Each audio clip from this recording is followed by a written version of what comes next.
dihina dan direndahkan oleh bosnya sendiri di depan banyak orang. Inilah nasib seorang overboy tampan bernama Aditya, yang kepergok sedang asyik membaca buku saat jam kerja.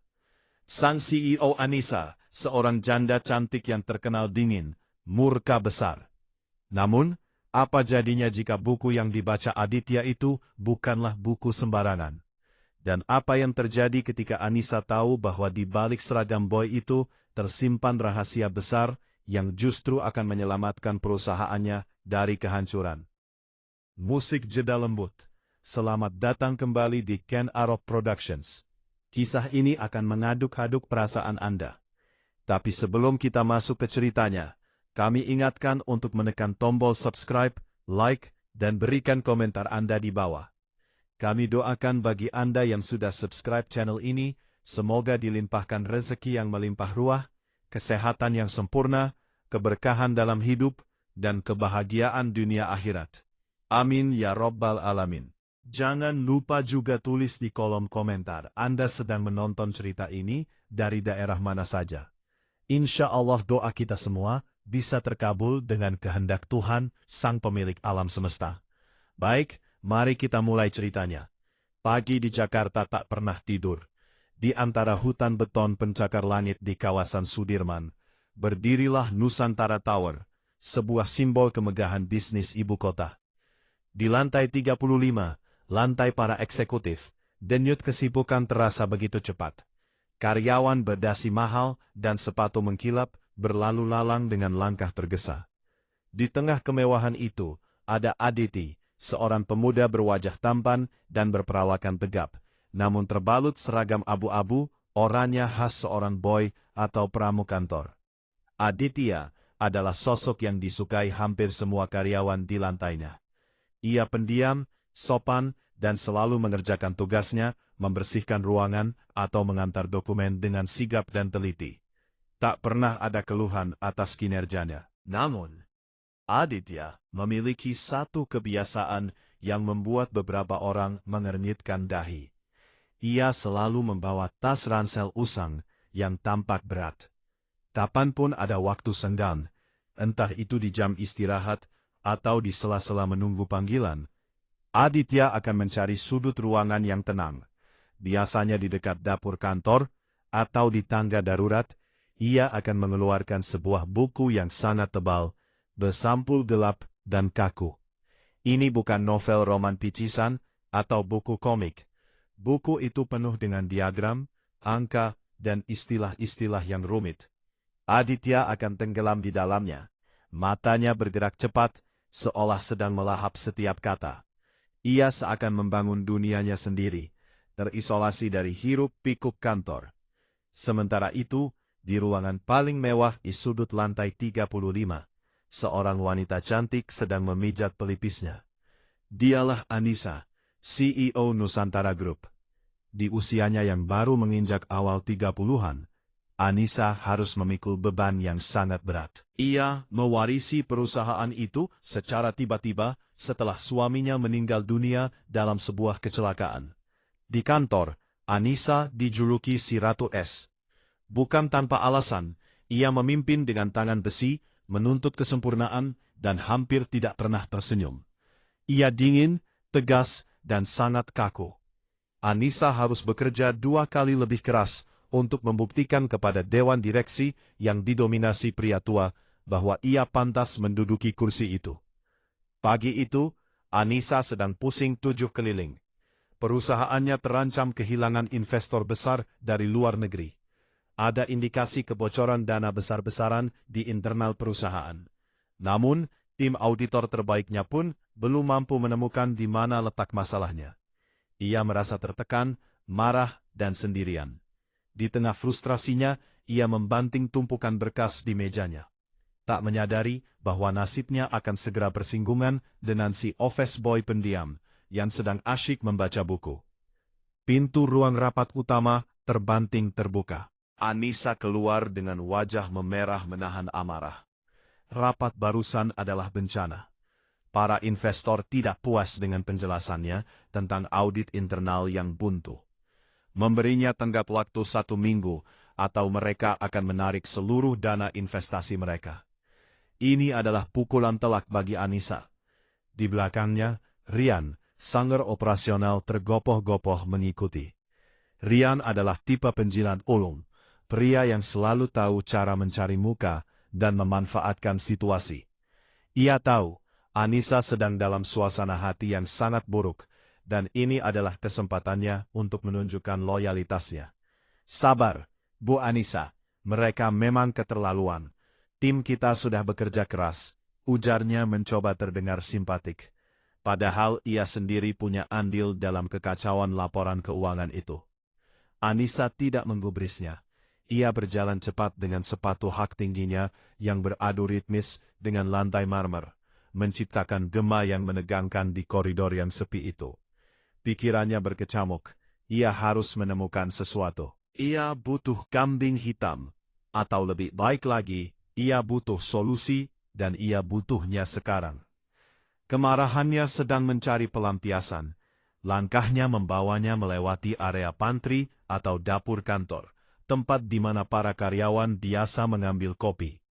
Saat itulah matanya menangkap sebuah pemandangan yang seketika menghentikan langkahnya.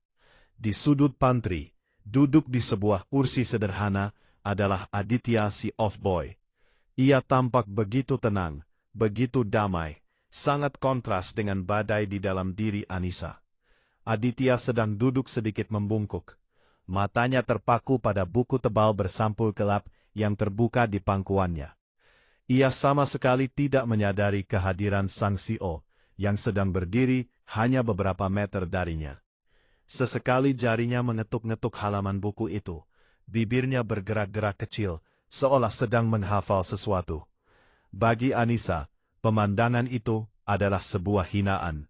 Di saat perusahaan berada di ujung tanduk, di saat ia mempertaruhkan segalanya, seorang bawahan rendahan justru sedang bersantai-santai, asik membaca buku seolah tak punya beban. Rian, yang berdiri di samping Anissa, mengikuti arah pandang bosnya. Ia melihat Adya, dan senyum licik langsung tersungging di bibirnya. Anak itu lagi, Bu, desisnya. Selalu begitu, kalau tidak ada yang mengawasi. Malas-malasan, makan gaji buta. Ucapan Rian, bagaikan bensin yang disiram ke api amarah Anissa. Matanya menyipit, ahamnya mengeras. Ia tidak peduli lagi. Ini adalah puncak dari rasa frustrasinya. Dengan langkah-langkah lebar dan penuh emosi, Anissa menghampiri Aditya. Rian mengikuti di belakangnya, siap menikmati pertunjukan. Aditya, suara Anissa tajam, dingin dan penuh amarah membelah keheningan pantry. Aditya tersentak kaget. Fokusnya yang tadinya terkunci rapat di dalam buku, kini pecah berantakan. Ia mendongak dan matanya langsung bertemu dengan tatapan murka Anissa. Di sebelahnya, Rian berdiri dengan senyum mengejek. Aditya buru-buru berdiri. Buku tebal itu masih di tangannya. Ia gugup. Maaf, Bu. Saya diam kamu. Potong Anissa. Ia melangkah maju. Jaraknya kini hanya sejengkal dari Aditi. Wajahnya yang cantik tampak mengeras. Jadi ini yang kamu kerjakan di saat perusahaan sedang sibuk. Di saat semua orang bekerja keras. Kamu malah duduk santai di sini, baca buku novel. Hah? Ini bukan novel, Bu. Coba Aditya menjelaskan dengan suara pelan. Saya tidak peduli. Bentak Anissa lagi. Emosinya sudah di ubun-ubun. Kamu itu digaji untuk bersih-bersih. Untuk mengantar surat. Bukan untuk duduk-duduk membaca seperti seorang intelek. Rian melihat kesempatan ini langsung menimpali. Benar itu, Bu Anissa. Sudah saya bilang dari lama. Anak ini pemalas. Mungkin dia pikir karena wajahnya tampan, dia bisa seenaknya di kantor ini. Harus diberi pelajaran, Bu. Api amarah Anissa semakin berkobar mendengar komporan Rian. Tanpa berpikir panjang, ia melayangkan tangannya. Bukan menampar, tapi ia merebut dengan kasar buku tebal yang dipegang Aditya. Aditya terkejut, mencoba menahannya. Namun cengkeraman Anissa terlalu kuat.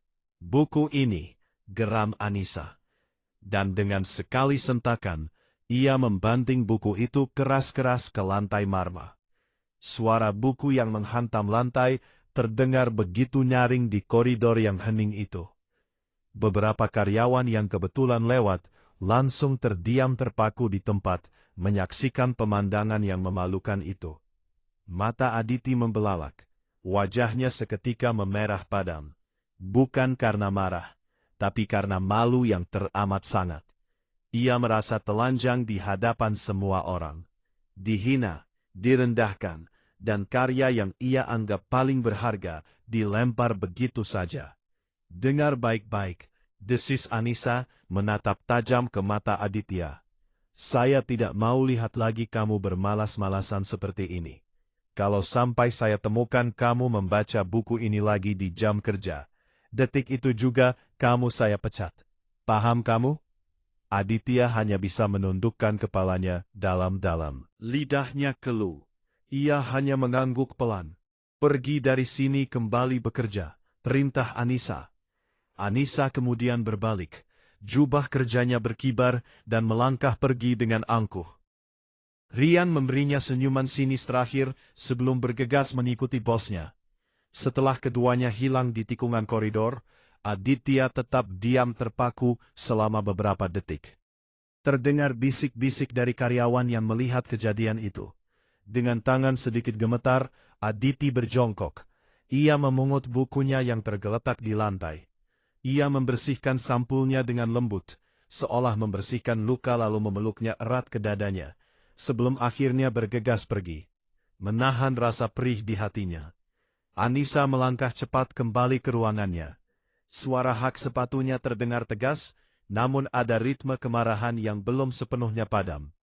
Rian berjalan di belakangnya, masih dengan ekspresi puas. Begitu pintu ruang CEO yang mewah itu tertutup, Anissa langsung menuju jendela kaca raksa, memandangi gemerlap Jakarta di bawah sana. Namun pikirannya tidak di sana. Ia menghela napas panjang, mencoba menenangkan detak jantungnya yang berdebar kencang akibat luapan emosi tadi. Sejujurnya, ada sedikit rasa tidak nyaman menjalar di hatinya.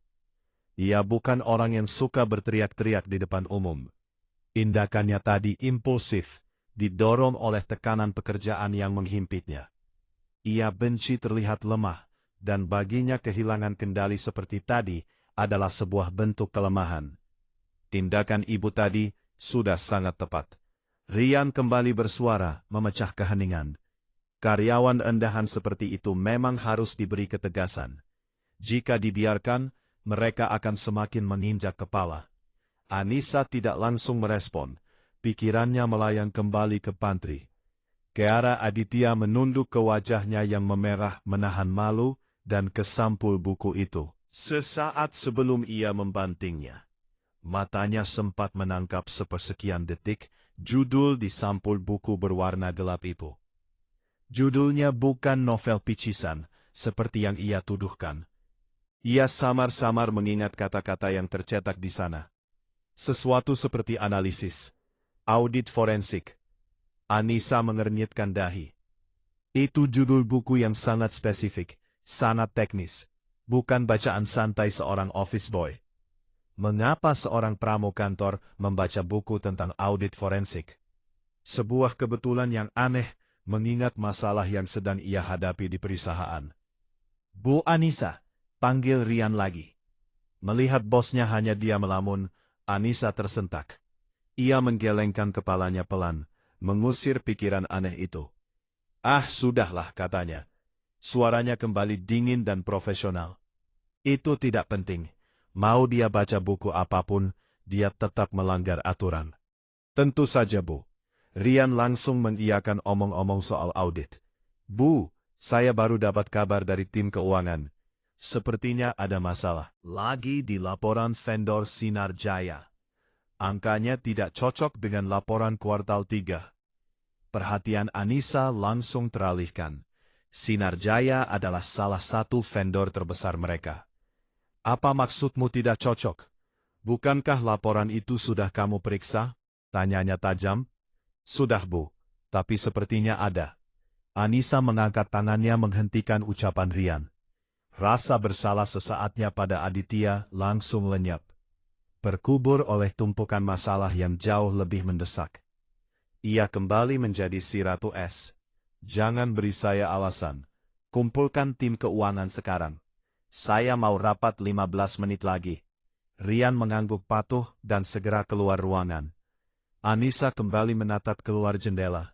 Pikirannya sudah fokus pada vendor Sinar Jaya, pada angka-angka, dan pada investor.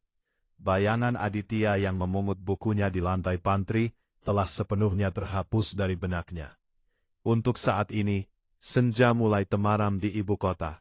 Gemerlap lampu gedung-gedung tinggi mulai menggantikan cahaya matahari. Bagi para eksekutif di Nusantara Tower, jam pulang berarti menaiki mobil mewah mereka, menembus kemacetan Jakarta menuju apartemen atau rumah yang nyaman. Tapi tidak bagi Aditya. Ia melangkah keluar dari lobi megah itu dengan langkah yang sedikit tertahan. Rasa perih di hatinya akibat kejadian di Pandri tadi masih terasa. Ia berjalan kaki menuju halte bus terdekat. Berdesakan dengan ribuan pekerja lain, wajahnya kembali tenggelam dalam kerumunan. Perjalanannya berakhir di sebuah gang sempit di daerah Karet, tidak jauh dari kawasan elit perkantoran, namun serasa berada di dunia yang berbeda. Udara di sini lebih pengap, riuh oleh suara anak-anak bermain dan pedagang kaki lima. Aditya masuk ke sebuah rumah kos sederhana dan menaiki tangga menuju kamarnya di lantai 2. Pintu kayu itu berderit pelan saat dibuka. Kamarnya sempit, mungkin tak lebih dari 3 meter kali 3 meter. Hanya ada satu kasur lantai tipis, lemari plastik kecil, dan sebuah meja belajar lipat. Tidak ada pendingin udara. Hanya kipas angin kecil yang berputar lesu. Namun yang membuat kamar itu istimewa adalah isinya. Di satu sisi dinding, rak-rak kayu sederhana yang ia buat sendiri penuh sesak dengan buku-buku. Buku-buku akuntansi, manajemen keuangan, hukum bisnis, dan tentu saja beberapa buku tebal tentang audit forensik. Inilah rahasia Aditya yang sebenarnya. Ia meletakkan tasnya dengan hati-hati, mengeluarkan buku analisis audit forensik tingkat lanjut yang tadi dibanting Anissa. Ia mengelup sampulnya, merapikan sedikit sudut yang terlipat. Disinilah Aditya menanggalkan seragam S-boy-nya dan berganti menjadi dirinya yang sesungguhnya. Aditya adalah mahasiswa tingkat akhir kelas malam di salah satu universitas ekonomi terbaik di Jakarta. Ia bukan mahasiswa biasa. Ia adalah penerima beasiswa penuh karena otaknya yang cemerlang. Ia selalu menjadi yang terbaik di kelasnya. Pekerjaan sebagai boy di Nusantara Tower ia ambil bukan karena ia malas atau tidak punya pilihan lain. Ia membutuhkannya. Gaji pekerjaan siang hari itu ia gunakan untuk membiayai pengobatan ibunya yang sakit keras di kampung. Sementara beasiswanya hanya menanggung biaya kuliah. Ia rela menelan harga diri, rela menyembunyikan identitasnya demi mengirim uang ke desa. Malam itu, rasa perih akibat hinaan Anissa tadi masih membekas. Namun, Aditya tidak punya waktu untuk meratap.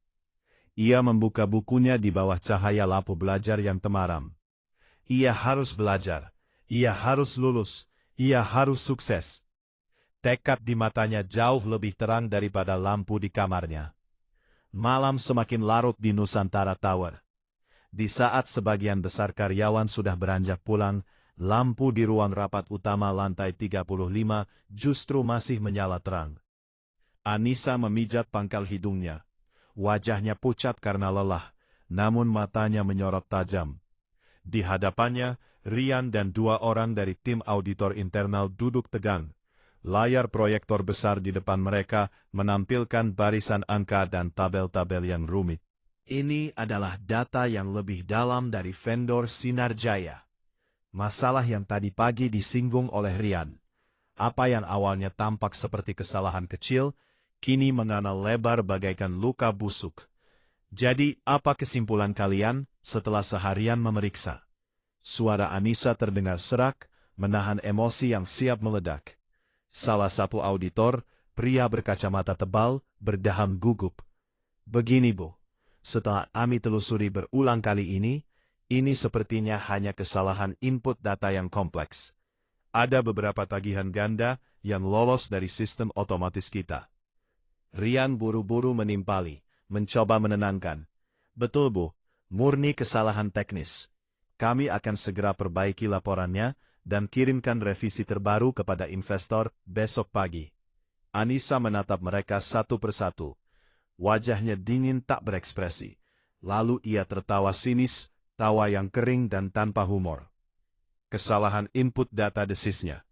Kesalahan input data yang jumlahnya puluhan miliar rupiah. Suasana ruangan langsung mendingin beberapa derajat. Ini bukan kesalahan. Ini pola. Anissa berdiri, tangannya menunjuk tajam ke layar. Lihat polanya. Ini terjadi di akhir kuartal 3 dan terulang lagi di kuartal 4. Selalu dari vendor yang sama, tapi dialihkan ke kode-kode proyek yang berbeda-beda. Ini disengaja. Ini penggelapan dana. Rian dan tim auditornya terdiam. Tapi Bu, sang auditor mencoba membela diri. Kami sudah periksa alur kasnya. Semua terlihat normal. Tanda tangannya lengkap.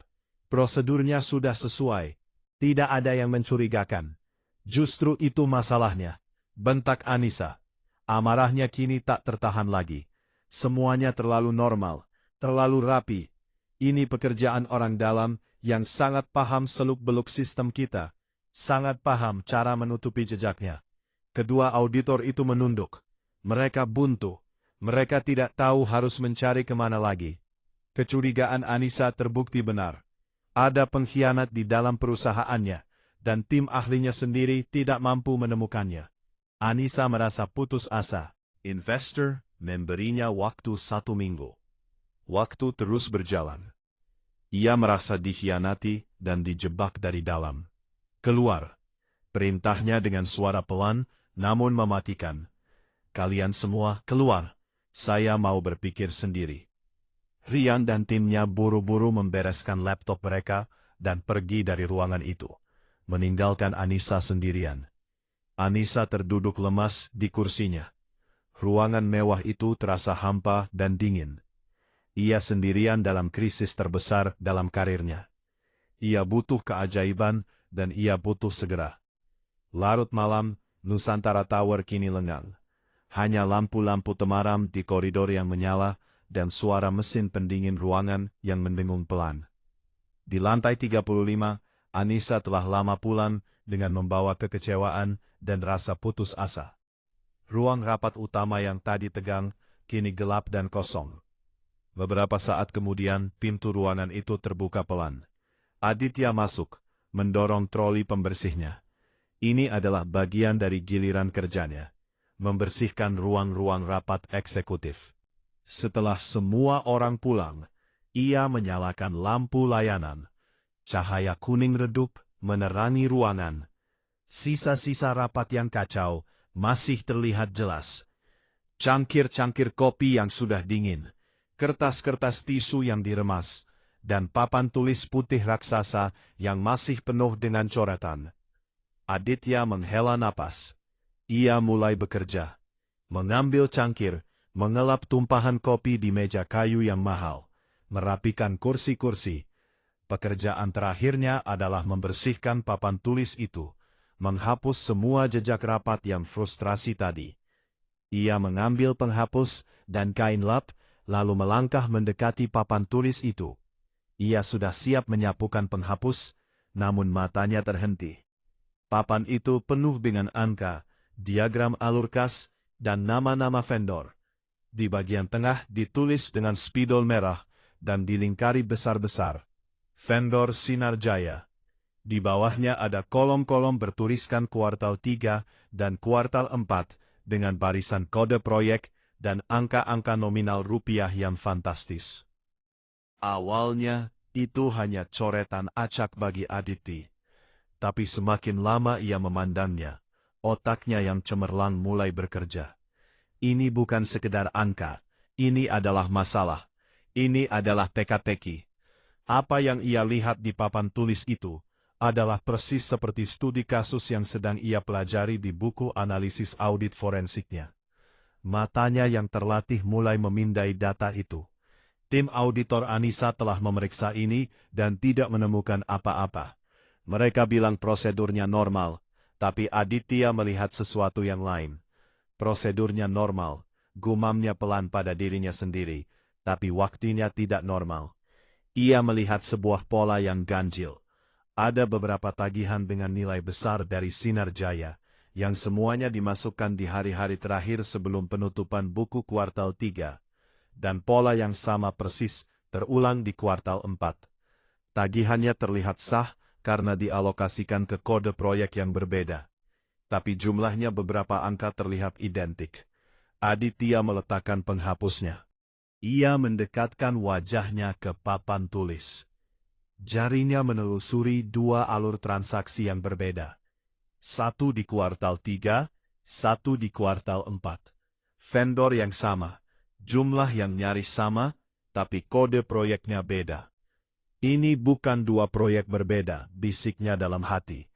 Ini tagihan ganda. Mereka menagih 2 kali untuk pekerjaan yang sama, tapi menyembunyikannya di pos anggaran proyek yang berbeda. Tim auditor pasti hanya memeriksa kesesuaian tagihan dengan satu kode proyek saja. Mereka tidak melakukan pemeriksaan silang antar proyek di kuartal yang berbeda. Aditya mundur selangkah. Jantungnya berdebar. Ia baru saja menemukan apa yang para auditor mahal itu lewatkan. Ia menemukan celah di mana puluhan miliar rupiah itu menguap. Ini adalah penipuan yang sangat canggih dan rapi. Jantung Aditya berdebar kencang. Ia menatap papan tulis itu, menatap temuannya. Ia tahu ini adalah jawabannya.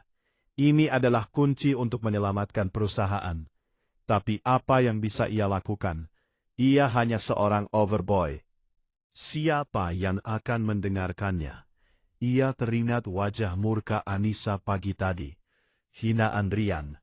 Ia teringat kukunya yang dibanting ke lantai. Jika ia bicara, ia pasti akan dituduh mengada-ada. Atau lebih buruk lagi, mungkin ia akan dituduh sebagai bagian dari komplotan itu. Tangannya yang memegang penghapus terasa berat. Ia tidak bisa menghapusnya. Menghapus ini terasa seperti ikut serta dalam kejahatan. Dengan tangan gemetar, Aditya mengambil spidol biru dari nampan papan tulis. Ia ragu sejenak. Namun nuraninya sebagai seorang calon akuntan yang jujur, berteriak. Di sudut paling bawah papan tulis, dengan tulisan tangan yang rapi namun tergesa, ia menulis sebuah catatan kecil. Cek ulang info Sinar Jaya. Polanya tidak wajar. Ada tagihan ganda yang disebar di kuartal 3-4. Jangan periksa per proyek. Bandingkan data mentah kedua kuartal. Selesai menulis, ia mundur selangkah. Ia menatap tulisannya. Di papan tulis milik CEO. Kepanikan tiba-tiba menjalari dirinya. Apa yang aku lakukan, desisnya. Ini gila. Ini adalah kelancangan yang tidak termaafkan. Jika ada yang melihat ini besok pagi, ia tamat. CCTV pasti merekamnya. Dengan gerakan cepat, ia meraih penghapus dan set. Ia menghapus catatan kecilnya itu dengan brutal, sampai tidak ada jejak tinta biru yang tersisa. Napasnya terengah-engah. Ia menyandarkan dahinya yang berkeringat ke permukaan papan tulis yang dingin. Bodoh, bodoh, bodoh. Ia kembali ke troli pembersihnya, siap untuk melupakan semua ini. Ia akan membersihkan ruangan dan pulang. Ini bukan urusannya, tapi ia tidak bisa. Langkahnya terhenti. Bayangan ibunya di kampung yang butuh biaya berobat terlintas. Jika perusahaan ini